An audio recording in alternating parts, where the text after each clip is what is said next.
Hi, I'm Rebecca Ryan-King and I'm one of the SLPs along with Amy Graham behind the Cycles Approach Handbook.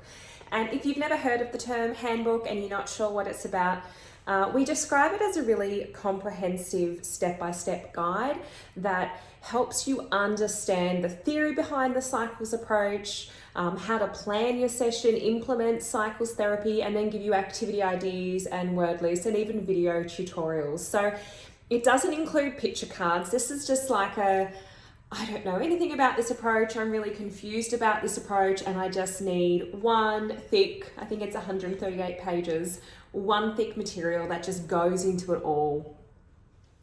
So before we take a deep dive, I want you to know that there are two files in the handbook. One of them is more of a black and white document so that you can, flip to pages like a checklist and you can print this off. The other one is a digital file and it's in color, so it looks extra nice. And you can simply come through on your iPad and you can navigate these pages here. So you've got two options. It kind of depends if you're a digital or a more of a printable PDF SLP. So this is the table of contents for the Cycles Approach Handbook. We start off with understanding the research behind the Cycles Approach. We have a chapter all about planning and then implementing.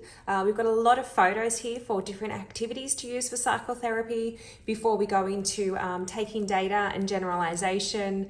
We have our word lists, some suggested resources, and then a whole section with video tutorials. But if I just take you to the first page, you'll see that at the bottom here, we break down what's covered in the chapter. So for example, if your big question is, well, how long is a cycle? You can just flip to page 11 over here, and then you can read what we have to say. So you're going to find that these pages at the start, these chapter pages, are really helpful for navigating your questions and finding the information that you need quickly.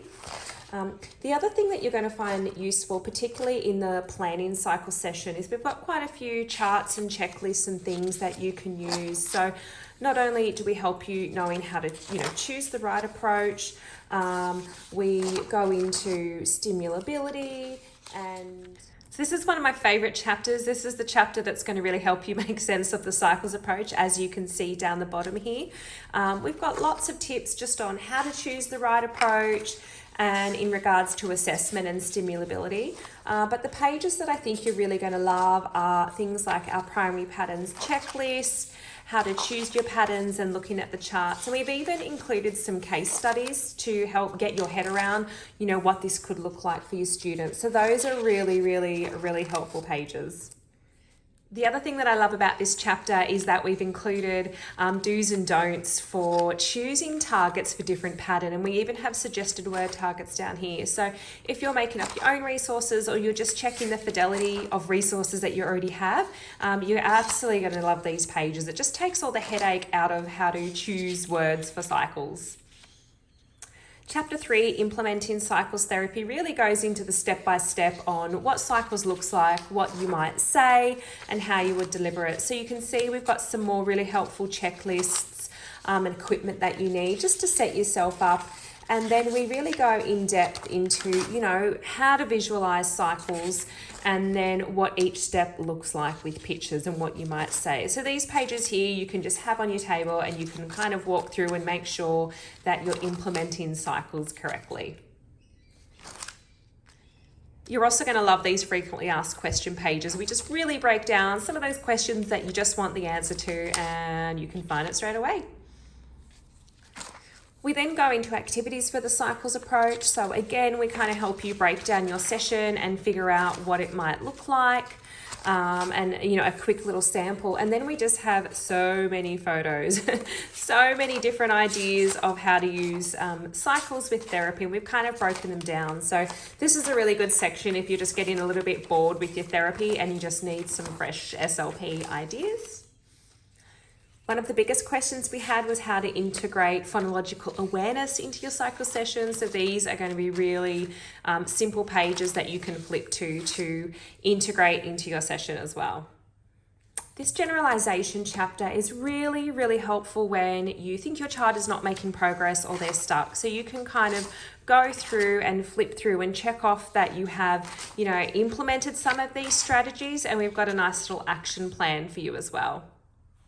This is a chapter that you're going to keep coming back to because they are word lists for the Cycles approach. And what we've done is we've got lists for SLPs. So for example, you might print off this list, and this is something that you have and you read off. And then when you want to send something home for the parents, you can just photocopy this page and send home this.